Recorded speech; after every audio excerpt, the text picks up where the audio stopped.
Salut les amis, salut tout le monde et bienvenue sur votre chaîne d'information préférée New World Africa. Ici vous avez le meilleur des informations africaines et même mondiales. Nous vous informons sur les domaines tels que les problèmes sociaux, politiques. Commencez, il conviendrait que vous vous abonnez et de mettre un pouce bleu à la vidéo si elle vous semble intéressante et surtout d'activer la cloche de notification pour ne plus manquer nos prochaines vidéos. Salut les amis, salut tout le monde et bienvenue sur votre chaîne d'information préférée New World Africa. Votre chaîne qui vous dispose des informations africaines et mondiales à temps et à l'heure réelle. Aujourd'hui, nous continuons du côté de la Guinée-Bissau pour vous faire part de la situation politique que ce pays vit actuellement. En effet, des hommes armés ont encerclé le palais du gouvernement le 1er février 2023 où le président Umaro Sissoco Embalo et le premier ministre Nuno Gomes Nadiam se seraient rendus pour assister à une réunion du cabinet. Le radiodiffuseur d'État a rapporté que la fusillade avait endommagé le palais du gouvernement, situé à proximité de l'aéroport, et que des envahisseurs retenaient des représentants du gouvernement.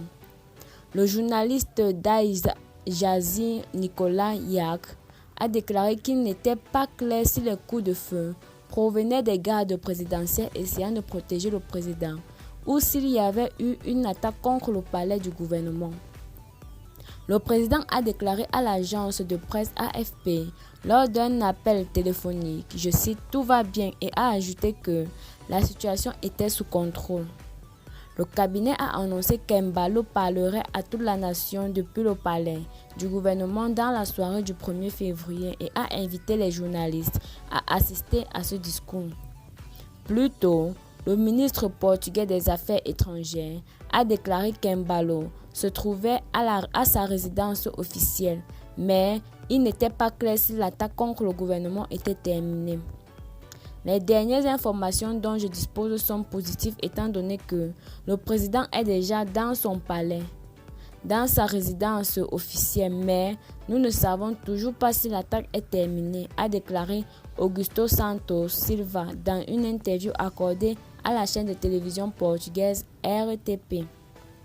La communauté économique des États et d'Afrique de l'Ouest, en abrégé CEDEAO, a appelé à la paix en Guinée-Bissau, alors que des coups de feu ont été entendus autour du palais du gouvernement dans la capitale Bissau.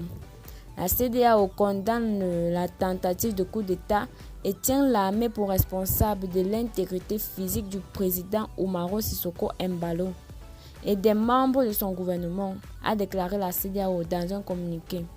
La CEDEAO demande aux militaires de retourner dans leur caserne et de maintenir une posture républicaine, conclut le communiqué. Eh bien les amis, c'était tout pour ce petit lot d'informations.